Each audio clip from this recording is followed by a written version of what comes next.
Meus amados irmãos, a paz do Senhor Jesus Cristo, sejam todos muito bem-vindos à nossa lição de número 4 da matéria Teologia e Ciência. É uma grande alegria receber os meus irmãos aqui nessa aula. Nós vamos essa aula tratar a respeito do assunto a Igreja em um mundo pós-moderno. Esse é um tema muito importante para nós. Ele trata a respeito de como a Igreja de Nosso Senhor se deve posicionar, como ela deve estar presente no mundo, atuando e agindo. E nós temos alguns pontos de muita sensibilidade nessa lição. São questões que, especialmente no contexto presente do mundo, o chamado politicamente correto, devem ser considerados por nós nessa lição com toda a atenção e diligência, para que a Igreja no mundo não se torne apenas uma realização, um empreendimento cultural.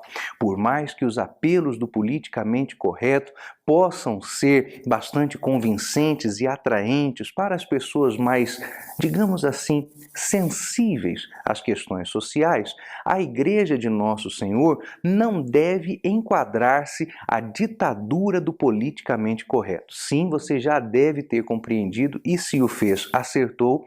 Essa é uma aula de bastante pertinência política e já vou me adiantando em lhe dizer que a nossa orientação nesse contexto é diametralmente oposta à agenda esquerdista, progressista, socialista, comunista que se instala nas mais diversas regiões do mundo e que em nosso país quer fazer arvorar-se, especialmente em um momento em que a Igreja de Nosso Senhor tem sido mais atuante, tem crescido mais, ao mesmo tempo em que tem sofrido forte censura de todas as instituições alinhadas com a agenda progressista, que, em português explícito, não pode ser chamada de outra forma do que a agenda do anticristo, a agenda satânica para os últimos tempos. Quando falamos sobre o mundo pós-moderno, o que foi que nós já aprendemos? Que a pós-modernidade é caracterizada pela relativização das questões culturais, das questões familiares, pessoais e todas as questões religiosas também. Não há para o pós-modernismo quaisquer chances de se respeitar, de se assumir a verdade absoluta, especialmente porque ela existe, mas é advinda das Sagradas Escrituras, o que para o pós-modernismo é algo absolutamente impensável que, depois do triunfo da Era da Razão, nós estejamos ainda nos havendo com a Bíblia. Acontece que não houve triunfo da Era da Razão. A razão propôs uma revolução, propôs a liberdade do homem, mas a razão mostrou-se completamente fracassada, não apenas como empreendimento cultural, não apenas com a sua agenda política e científica, mas especialmente no que diz respeito às questões espirituais. A razão crítica, a razão pura, o chamado iluminismo, lançou em maiores trevas a humanidade do que aquelas em que ela já vivia. Aliás, irmãos, não se esqueça de que todas as vezes que alguém diz que estamos vivendo um período na Idade Média, de que viveu-se na Idade Média um período de trevas e veio o iluminismo para acender luzes sobre a humanidade, as tais trevas são resultado da interpretação que o iluminismo e a historiografia dos séculos XVIII, XIX, XX e agora o XXI tem com a Idade Média, que era uma idade predominantemente religiosa, voltada para o Senhor, ainda que o catolicismo de fato tivesse seus flagrantes desvios. Isso eu não nego. Não podemos negar. E não estamos defendendo o catolicismo, mas o cristianismo. Então, como durante a Idade Média era predominante a cosmovisão cristã, apesar de algumas questões bastante erráticas que o catolicismo defendia, defendia e advogava, quando se diz que a Idade Média é período de trevas e foi sucedida pelo Iluminismo, o que se quer dizer é que se houvesse trevas, elas eram frutos da religião, especialmente do cristianismo, enquanto que o Iluminismo, quebrando os paradigmas cristãos, trouxe luz ao mundo. E vou mais além nessa análise. Muitas vezes você já ouviu dizer, inclusive em aulas minhas, que no Oriente havia um momento de efervescência cultural, e se isso é verdade, de fato havia. A predominância religiosa no Oriente era qual? Muçulmana. Daí, meus irmãos, começa-se a perceber a anteposição entre o cristianismo como sendo a manifestação da verdade absoluta, mas rotulado de trevas, e o iluminismo, e mais especialmente agora o islamismo, a religião muçulmana, como sendo a manifestação de iluminação, de conhecimento e de saber. Por isso, nós não sentimos-nos constrangidos, nem achamos um ato de grande ousadia, mas apenas de mera constatação em dizer e afirmar que quando o filho do pecado, o anticristo, se manifestar no mundo, ele haverá de utilizar-se de uma estrutura política, ideológica e cultural que é dominada não apenas pelo pós-modernismo, mas também pelo próprio islamismo. Não vá se esquecer de que quando Daniel interpretou os pés de barro e de ferro da estátua que viu Nabucodonosor, ele disse que aqueles pés não eram uma nação, ao contrário de todos os outros membros e pedaços da estátua, cada um representando uma nação. Mas aqueles pés de barro e de ferro representavam um conglomerado de nações que se davam pela semente humana sem formar uma unidade. É o retrato da Europa, aí está a estrutura política. E esta mesma Europa hoje é dominada religiosamente por duas escolas. Uma é a escola anticristã. Enquanto que nós ainda falamos em pós-modernismo, filosoficamente a Europa já vive o pós-cristianismo. E religiosamente é dominada pelo islamismo.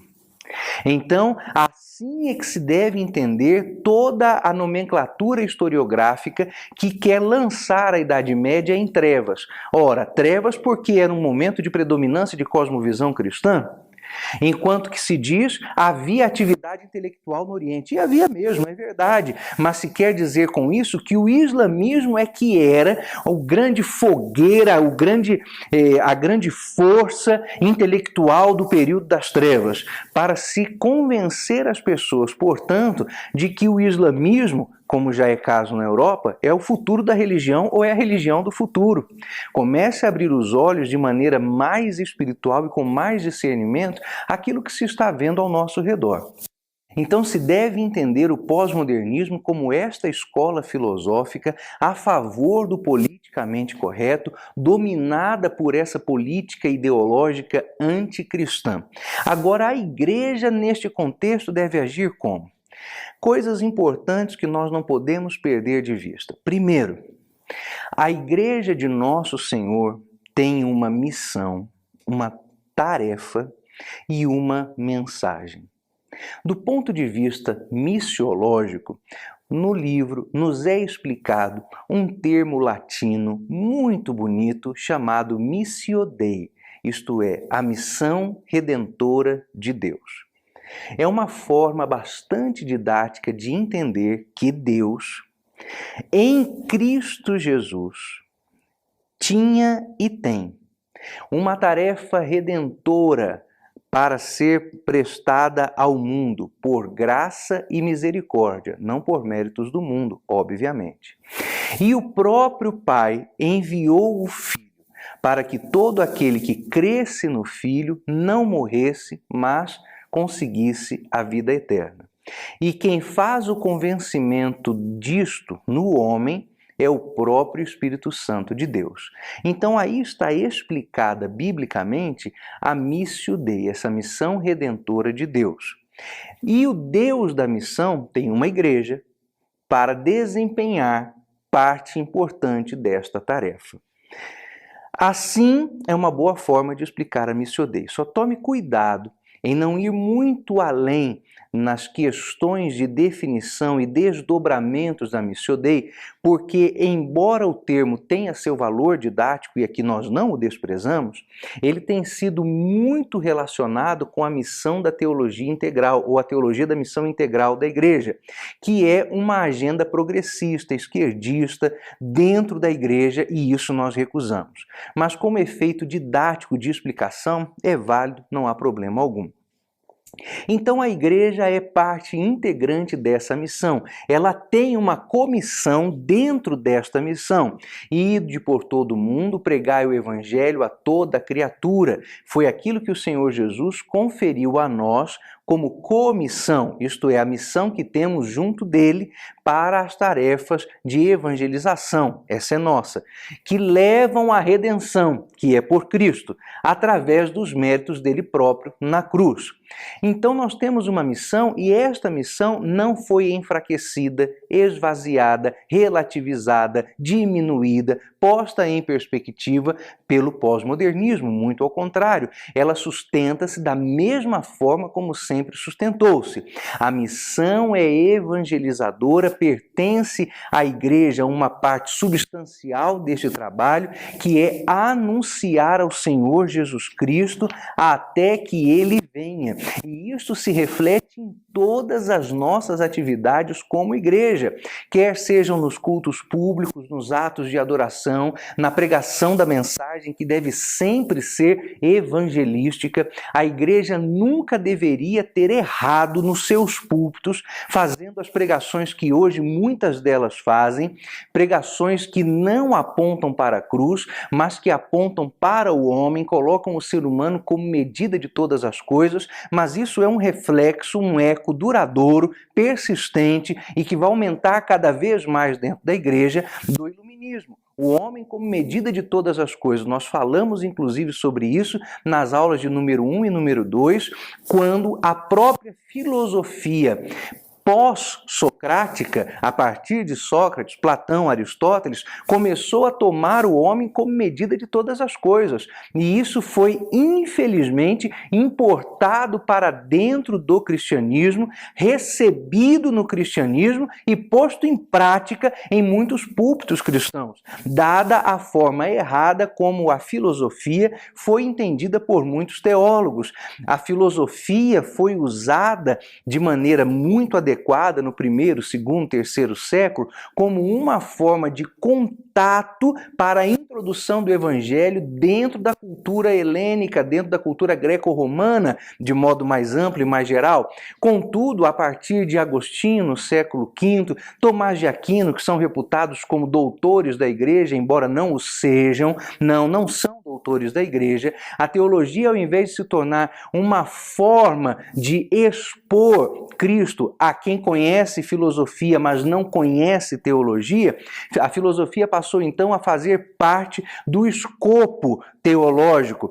E assim a teologia passou a depender da filosofia para a exposição da palavra de Deus. O que revela uma fragilidade absurda nessa prática, porque significaria assumir que Deus, além de inspirar a Bíblia, teve que inspirar filósofos para que a Bíblia pudesse ser explicada através do pensamento filosófico, aristotélico, platônico, e isso não é verdade, não faz parte daquilo que há na revelação de Deus através das Sagradas Escrituras. A Bíblia não depende de nada para ser entendida, ela é para o homem autocompreensível, ela é para o homem a comunicação autônoma, suficiente, completa da palavra de Deus. Mas esta relação filosófica faz seu eco desde então, pelo menos desde a partir do século IV, do século V, e não foi mais largada por pregadores e por teólogos, e estamos vivendo de fato um período onde um período em que a teologia não apenas depende muito da filosofia, mas tem sido substituída pela filosofia e uma filosofia antropocêntrica. Agora é necessário observar qual é então a tarefa da igreja. Se essa tarefa não foi relativizada, não foi esvaziada, não foi posta em perspectiva, qual é então essa tarefa? É a tarefa do anúncio do Senhor Jesus Cristo como Salvador e da identificação do homem como pecador, da fala que coloca o homem em seu devido lugar. E o lugar do homem é de dependente da graça e da misericórdia de Deus. Mas você pode entender que quando tratamos das coisas dessa maneira, não há espaço para isso no mundo pós-moderno. O mundo pós-moderno não quer ouvir falar em pecado, porque o pecado é não é simplesmente um conceito, o pecado é uma verdade, mas se fosse para tratá-lo assim com algum favor às escolas filosóficas, o conceito de pecado, que é errar o alvo, é resultado da visão bíblica das coisas. E essa visão, que não é só uma cosmovisão, ela é a revelação de Deus, é verdade absoluta. Mas o pós-modernismo nega que haja verdade absoluta. Qual é a grande declaração de fé dos tempos pós-modernos e mesmo dos tempos pós-cristãos? Não há verdade absoluta. E esta frase, como você já deve ter pensado e entendido, é uma violação da regra, da lei de não contradição. A partir do momento em que eu digo não há verdade absoluta, a frase não há verdade absoluta torna-se ela própria uma absoluta verdade. Porque é por ela que todas as outras pretensas afirmações de verdade se tornarão relativas. Mas como ela pode permanecer absoluta ao ponto de relativizar tudo, se ela está dizendo que tudo é relativo? Então é uma afirmação que desmorona sobre ela mesma. O edifício do pós-modernismo não tem alicerce, ele cai, ele desmorona, ele se desmonta quando confrontado pela lei da não contradição, que é uma das regras mais elementares do mundo da lógica. Quando criancinhas pequenininhas começam a aprender a pensar, elas já entendem instintivamente que não se podem contradizer. É como, por exemplo, de vez em quando acontece lá em casa, que eu chego em casa e vejo que as crianças estão fazendo alguma coisa errada. E eu digo para minha filha menorzinha, tem 5 anos, filha, o que você está fazendo? E ela logo esconde alguma coisa atrás, nas costas. O que você tem aí? Não tenho nada, pai. E por que você está com a mão atrás das costas? Para nada. Aí ela mostra alguma coisa que está nas mãos e não deveria estar. Ela entendeu haver sido flagrada em sua contradição. O interessante é que qualquer criancinha de 5 anos já entende isso, mas pastores pós-modernos não entendem, filósofos pós-modernos não entendem, acadêmicos e professores universitários não entendem, mas criancinhas entendem. É por isso que criancinhas são exemplo para aqueles que queremos entrar no reino do céu. Tem que ser como uma criança. Elas têm mais inteligência e juízo que muita gente grande. Pós-modernismo não relativiza a atividade evangelística da igreja. E nem deve relativizar a mensagem que a igreja prega. E a mensagem que a igreja prega, queridos irmãos, que se doam às esquerdas, que chorem os progressistas, que lamentem os pastores moderninhos, mas a mensagem que a igreja prega é uma verdade absoluta, mais que absoluta, ela é supracultural, isto é, coloca-se acima de todas as culturas. Mais que supracultural, ela é atemporal, ela é autoridade, ela está fora, ela é superior a qualquer dimensão do tempo, seja ele tempo histórico, tempo filosófico ou tempo cronológico. A palavra de Deus está acima de todas as influências. A palavra de Deus deve ser reputada como isto, como a autoridade de Deus, e ela não pode ser questionada em situação pregação alguma, em momento algum, de forma qualquer. Esta é a palavra de Deus, uma pregação que não envelhece. Ora, e por que não? Porque o pecado é o mesmo, a condenação é a mesma, o inferno é o mesmo, o céu é o mesmo, Deus é o mesmo, Jesus é o mesmo, o Espírito não mudou. Por que a pregação deveria mudar? Então a nossa pregação precisa ser e continuar a ser rigorosamente a mesma que sempre foi. Uma mensagem que aponta o homem como pecador e Cristo como seu suficiente Salvador. Aí começam os choques com as culturas pós-modernas, com as ideologias pós-modernas. Vamos buscar entender que o pensamento pós-moderno é baseado em uma forma de raciocínio muito estranha, que é a dialética. O que é a dialética? Eu sei que você já ouviu falar disso, é um nomezinho bastante famoso. Mas a dialética é aquilo que coloca em anteposição duas ideias. E do confronto de duas ideias nasce uma conclusão. Só que o pensamento pós-moderno, como é característico dele, também do pensamento progressista, da prática esquerdista, vive dessa dialética. Então, a todo momento, o próprio pós-modernismo antepõe duas ideias. Estes dois pensamentos, e ficamos a pensar, mas os dois são pós-modernos, os dois são esquerdistas, os dois são progressistas? Sim, os dois são, porque a agenda progressista ou pós-moderna propõe a ambos e confronta-os para criar uma conclusão destes dois e logo em seguida antepor a esta uma outra. Então o pós-modernismo está sempre tendo diante de si duas opções de discurso. A que mais agradar é aquela que ele insiste. E logo haverá insatisfação por ela, porque é mentira. Não pode satisfazer a necessidade espiritual do coração do homem. E no momento em que a humanidade começa a não mais satisfazer-se com aquilo, surge então uma anteposição preparada por quem? Pelo próprio pós-modernismo. Ora, a verdade não é relativa? Não existem verdades absolutas, não se esqueça. Então coloca-se uma segunda ideia contra a primeira. E o resultado dessa coloca-se então como sendo a solução, mas logo aquilo se mostra insuficiente e a humanidade busca uma outra solução e o próprio pós-modernismo a propõe e assim vai vivendo nessa metamorfose dialética. Mas a palavra de Deus é uma só. É só uma propositura, desde o começo, porque todos pecaram e destituídos foram da glória de Deus. Ponto, acabou.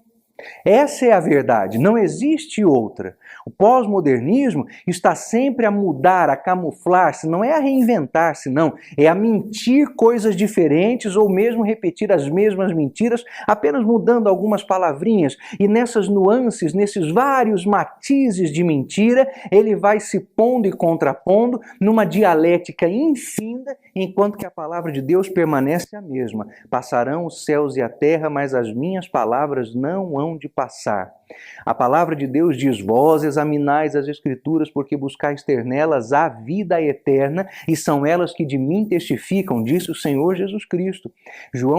Apocalipse, capítulo 1, versículo 1 diz: revelação de Jesus Cristo, a qual Deus lhe deu, para que Cristo as desse e as testificasse por seu anjo a João, seu servo, para que se visse as coisas que brevemente hão de acontecer. Não muda, é revelação. A palavra de Deus diz: à lei e ao testemunho, e se não pregarem conforme esta palavra, não é conforme estas palavras, não, conforme esta palavra, os seus olhos não verão a alva, estarão condenados. Assim a palavra de Deus é perene, é permanente, ela é lâmpada para os nossos pés, ela é luz para o nosso caminho, é o Salmo 119, 105. A palavra de Deus faz o crente mais sábio que todos os seus mestres e os seus professores, ela faz o jovem com mais entendimento do que os idosos. Esta é a palavra de Deus, que não muda, que não passa, que não varia. A palavra de Deus sai da boca do Senhor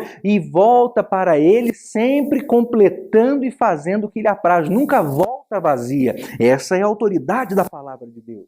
Por que deveríamos nós abrir mão desta autoridade e dizer que a Bíblia tem que ser atualizada, que a Bíblia tem que ser contextualizada, quando na verdade é o contrário? O mundo é que deveria conformar-se, influenciar-se e mudar-se através da palavra de Deus.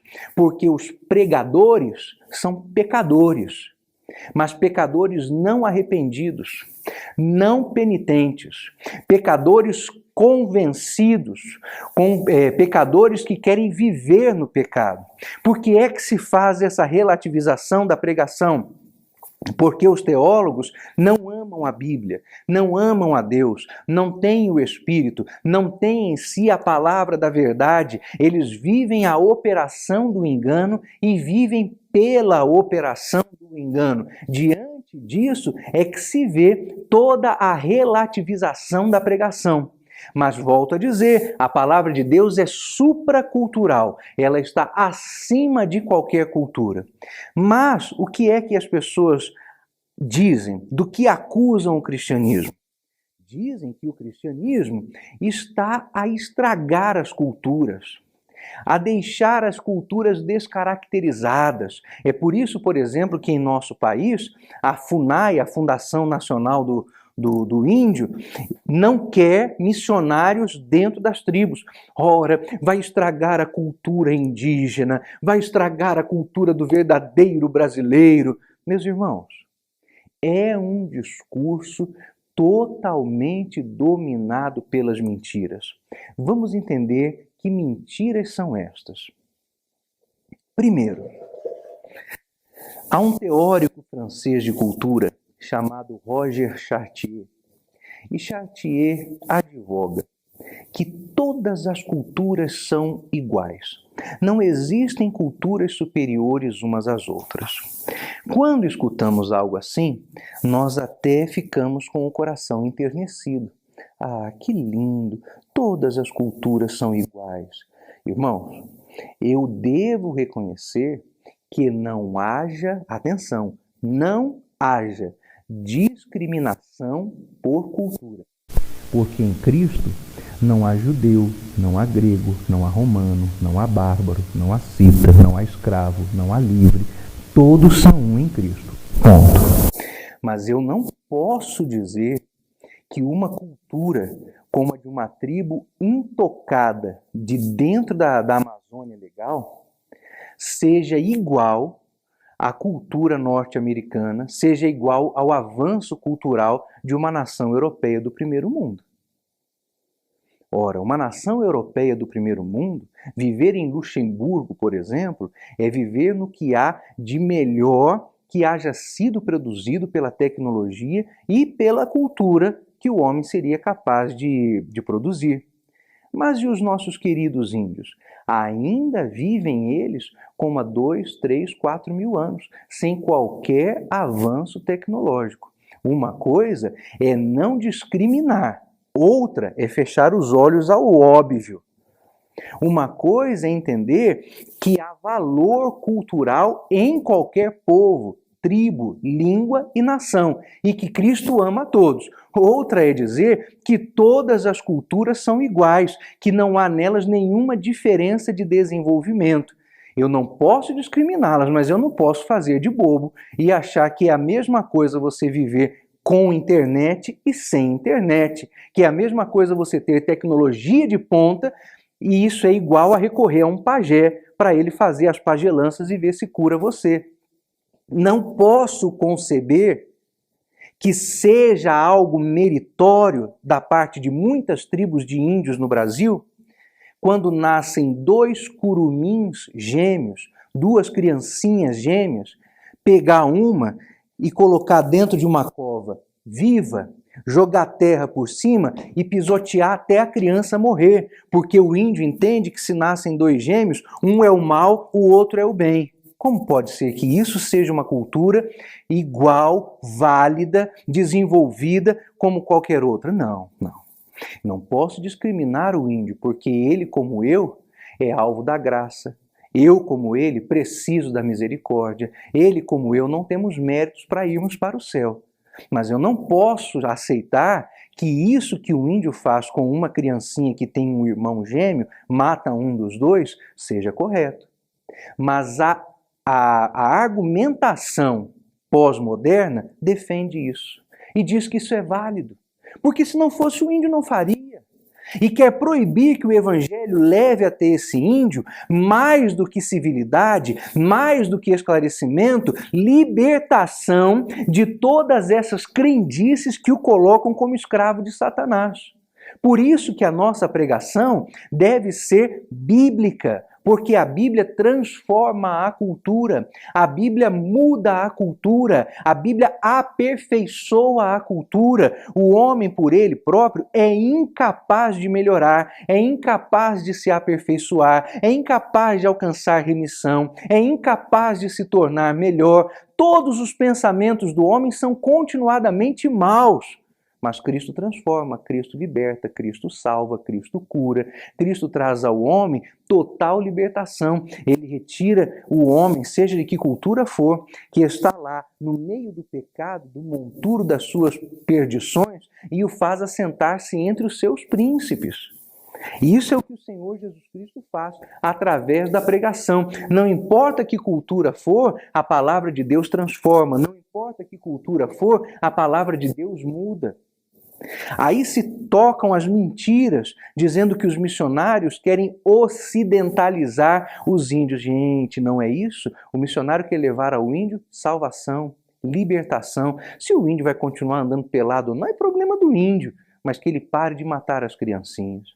Que ele pare de se drogar com aquela bebida feita a partir da mastigação da mandioca, cuja saliva é cuspida em um recipiente, se deixa fermentar aquilo e depois de 3 ou 4 dias todos os homens da tribo vão lá beber aquela gosma fermentada de mandioca e de saliva da boca das mulheres da tribo, e aí eles se embebedam, se dopam, se drogam com aquilo e passam dias tendo alucinações, até que alguns se matam, alguns ficam tão loucos e têm surtos psicóticos que tiram a própria vida. Isso é meritório? Não, não é. E ao mesmo tempo que essas pessoas precisam de libertação, você vê aí um quadro que é igual e semelhante ao das pessoas que se entregam às drogas, ao crack, aos que andam como verdadeiros zumbis nas cracolândias que estão se multiplicando no país. Diante de um quadro como esse, que se pode comparar, que se pode fazer uma analogia bem assemelhada, aí você percebe que o índio precisa de Jesus tanto quanto um cidadão de uma cidade. E que nesse aspecto as culturas devem ser transformadas pelo Senhor. Por isso que diante de Deus não há grego, não há romano, não há bárbaro, não há livre, não há servo. Todos precisam de Cristo e todos podem ser um em Cristo. Mas nós não podemos fechar os olhos para as deficiências culturais. E essas deficiências, mais que manifestar-se tecnologicamente, porque sim manifestam-se tecnologicamente, elas são manifestadas especialmente nos quesitos relacionais, espirituais, sociais, nos conceitos antropológicos que essas culturas têm. Não se trata simplesmente do índio poder ter acesso a um celular, porque o celular não muda a vida do índio. As parabólicas que estão dentro das reservas ambientais não mudam as vidas dos índios. Os carros que os índios compram com dinheiro do narcotráfico, que atravessa drogas dentro da sua terra e da sua reserva, não muda a vida dos índios. Eles continuam na mesma miséria, mas Jesus muda a vida do índio. Jesus transforma a vida do índio. Agora, interessante é que contra os narcotraficantes, a FUNAI não se volta. Contra a prostituição dos índios, das índiazinhas, dos curumins, a FUNAI não se volta. Contra os ritos de canibalismo de tribos, a FUNAI não se volta, mas volta-se contra o Evangelho. Então percebe-se aí que a artimanha de Satanás, de fato, é negar que a palavra de Deus seja a transformação, que o Evangelho é o poder de Deus para a transformação de todo o que crê. O que nós devemos fazer é pregar o Evangelho continuadamente. Existem alguns desafios que hoje existem, mas algumas décadas atrás não. Por exemplo, hoje as nossas cidades estão verticalizadas. Hoje você não consegue sair entregando folheto na casa das pessoas. As pessoas estão desconfiadas, ressabiadas, amedrontadas. Elas não vão sair assim tão facilmente dentro de casa e abrir o portão para que alguém entre e faça um culto na casa delas. Dificilmente isso acontece. Quando se faz um ar livre hoje, em muitas cidades, se tem que pedir autorização da prefeitura, da guarda municipal, apoio da polícia militar, porque não dá para chegar em qualquer esquina e fazer culto mais, não adianta mais. As leis estão mudando e elas estão mudando nas cidades, pequenas ou grandes, tanto faz, de modo que a igreja está perdendo cada vez mais espaço. Abrir um templo hoje não é tão simples como já foi um dia. Em algumas cidades você já precisa da concordância de toda a população, todos os residentes imediatos ao redor da igreja, senão você não abre o templo. Quando pode abrir, precisa providenciar uma área de estacionamento proporcional à quantidade de pessoas que vai frequentar aquele edifício, para minorizar impactos no trânsito local. Está ficando cada vez mais caro, mais custoso, mais difícil. As obrigações legais estão cada vez maiores. Tudo isso dito em nome da ordem, em nome da segurança, mas não é verdade. É para se fazer cercear a liberdade do povo de Deus. Porque quem é cerceado são sempre os cristãos evangélicos. Eu quero ver alguém pedir a abertura de uma mesquita. Então assim você começa a perceber que essa relativização tem um endereço certo. O povo de Deus. O povo de Deus. Nenhuma outra religião. Só o povo de Deus. Mas como vamos então falar do Senhor Jesus em um ambiente como esse? Nosso manual traz uma estratégia muito interessante. A sua igreja não pode entrar no condomínio, mas alguém da sua igreja mora lá. Você não conhece as pessoas ricas da alta sociedade, mas em sua igreja há pessoas que talvez conheçam alguns desses membros da alta sociedade. Então, ainda que a igreja institucionalmente não possa estar presente em certos círculos e lugares, os crentes podem. E o que é mais poderoso do que o testemunho de um bom servo de Deus? Assim, as nossas estratégias evangelísticas hoje são como eram as dos primeiros cristãos lá nos tempos primitivos. E você vê a atualidade da palavra de Deus, que esse testemunho é pessoal, é de pessoa a pessoa, de elemento a elemento, de um para outro, uma família muito grande de católicos ou de espíritas, ou de macumbeiros. Um dia alguém aceita Jesus por testemunho de alguém que trabalhava com ele. E embora seja um processo lento, aquela família vai se entregando ao Senhor Jesus paulatinamente. Quantas histórias como esta você não conhece? Logo, a ação evangelística da igreja depende, como sempre dependeu, muito mais do testemunho pessoal de cada crente, do evangelismo pessoal, do que das ações evangelísticas de massa. Foi por isso que Cristo disse que faria de Pedro um pescador de homens, não um pregador de multidões. Assim é que as coisas se dão no evangelho, no reino do nosso Senhor. São sementes plantadas. Aí vem um e planta, outro é o que rega, outro é o que colhe, mas diz o apóstolo Paulo na primeira carta aos Coríntios, mas Deus é que dá o crescimento. Chegando ao final de nossa lição, fica para nós alguma pergunta importante que deve ser respondida. Não seria a Bíblia um livro de resultado de muita influência cultural? Não teria sido o Antigo Testamento escrito como foi, ou o Novo composto da maneira como foi, como resultado de influência cultural?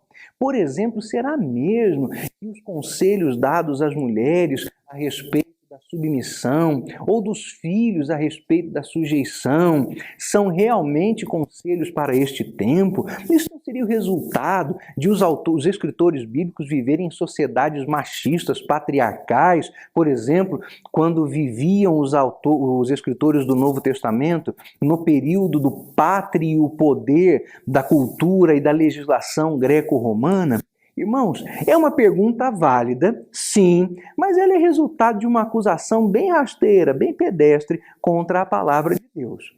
Quando nós falamos a respeito da Bíblia e das circunstâncias culturais em que ela foi escrita, nós devemos separar os textos bíblicos em dois grupos grandes e principais. Aqueles grupos que são textos descritivos e os grupos que são textos prescritivos. Qual é a diferença? O texto descritivo é aquele que conta como as coisas são. O prescritivo é o que diz como as coisas devem ser. Há textos bíblicos que são descritivos e sim, descrevem realidades culturais.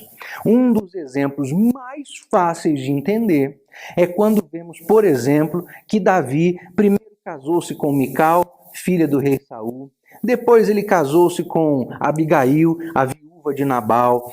Depois ele se casou com Betseba, a viúva de Urias o Heteu. No final de sua vida ainda lhe deram Abisag e outras esposas que Davi foi colecionando. Ou mais que Davi, Salomão. Salomão era terrível, tinha suas 1000 esposas e concubinas. E aí sempre tem alguém que pergunta, e não pode hoje? Não, irmão, não pode. Porque essa é uma questão descritiva. Onde estão os textos prescritivos sobre o casamento? Lá no Gênesis, lá no começo de tudo, quando a palavra de Deus diz assim, não é bom que o homem, Adão, esteja só. Far-lhe-ei o quê? Uma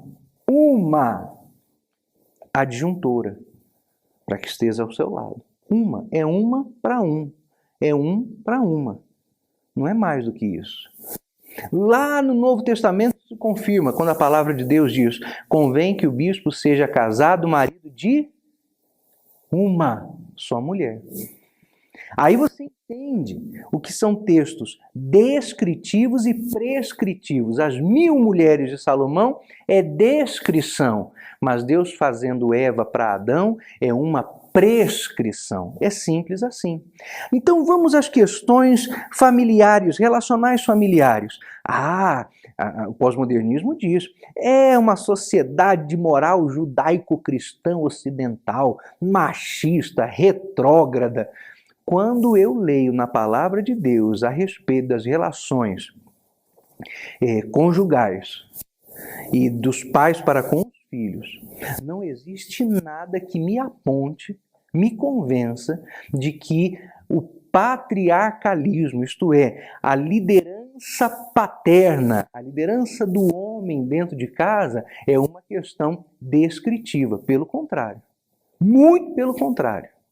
Alguém poderia supor, mas o Novo Testamento está colocado, escrito e eivado por todo o contexto do direito greco-romano, onde o pai podia dispor da vida da mulher, dos filhos, como se fossem bens. Uma coisa era a cultura greco-romana, outra é o que a palavra de Deus diz. E o que a palavra de Deus diz? Mulheres, sujeitai-vos, pois, aos seus maridos. Maridos, amai vossas esposas, assim como Cristo amou a igreja e a si mesmo se entregou por ela. A mulher tem que obedecer e o homem tem que morrer pela mulher. Aí agora como ficam as feministas? Que não leem a Bíblia. Como fica a teologia feminista? Cai por terra. Como ficam as teologias liberais, progressistas que se infiltram dentro da igreja? São obrigadas a calar a boca. Porque a palavra de Deus é plena e perfeita. Quando é interessante, alguém pesca lá de dentro da Bíblia um versículo fora de contexto e diz, a Bíblia oprime as mulheres. Mas quem lê a palavra de Deus percebe, sabe, reconhece que a palavra de Deus não desmerece mulher, nem coloca os homens em superioridade, mas põe-nos a ambos em fundamentação de complementação.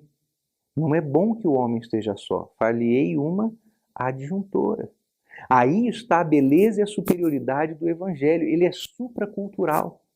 Ele é superior a tudo. Todas as vezes que se tenta subverter a ordem dita na palavra de Deus, há uma derrocada, uma destruição de todo o avanço, todo o progresso, toda a libertação, toda a iluminação espiritual verdadeira, não é filosófica de crítica da razão, não, que há e já se conquistou. Alex de Tocqueville, que foi um grande estudioso de democracia, disse o seguinte, que a força de nações, ele falava especificamente dos Estados Unidos da América, a força de uma nação como os Estados Unidos está na autoridade moral de seus pregadores. E que a destruição de um povo como este acontece quando não se pode mais encontrar este fervor nos púlpitos. Isso se aplica a todas as nações do mundo, a todas as igrejas, em todos os lugares. Enquanto houver força moral na nossa pregação, enquanto ela for calcada, baseada na verdade absoluta e inquestionável que é a palavra de Deus, haverá libertação, transformação, os gays vão abandonar o seu pecado hediondo e vão voltar-se para Cristo, as mulheres abortistas e os aborteiros vão abandonar a sua prática assassina e se voltar para Cristo, os drogados vão ser libertados, os jovens malucos das nossas igrejas que acham que comunismo é legal vão ser libertados disso e vão se voltar para o Senhor Jesus Cristo e terão as suas almas salvas. Mas é necessário que a pregação do Evangelho seja plena, como é plena a verdade revelada na palavra de Deus. Não devemos, não podemos ceder a quaisquer pedidos de relativização das Escrituras, porque isso será para nós uma destruição total. O Senhor Jesus Cristo vem buscar a igreja, vem levar o povo dele para o céu. Mas não é porque alguém está no púlpito ou dentro da igreja que pode dizer-se povo de Deus. Então o Senhor vai levar aquela sua igreja invisível, perfeita, imaculada, preciosa e sem defeitos. Quem estiver tentando macular a verdade com as suas pregações relativizadas, vai ficar para dar o abraço no anticristo. Vai passar a eternidade no inferno junto com Satanás e os demônios. Cuidado, meus irmãos, cuidado. Porque a igreja deveria mudar o mundo, mas está sendo transformada por ele. Tem tido a verdade silenciada, os seus púlpitos pervertidos, os hinos não apontam para Cristo, os hinos andam de lado. Eles falam para o homem. São canções de homem para homem, são canções do ser humano para o ser humano, são canções para enaltecer, para dar sentido e sensação de vingança e revanche dentro do povo de Deus. Nada aponta para o céu, exceto a palavra de Deus, que sempre mostra a verdade. E a verdade é que o homem é caído e depende de um Salvador. Meus irmãos, chegamos ao final de nossa aula. Nós vamos nos ver na próxima lição em nome do Senhor Jesus Cristo. Estude, ore e pregue a palavra de Deus como deve ser pregada. Que Deus em Cristo te abençoe.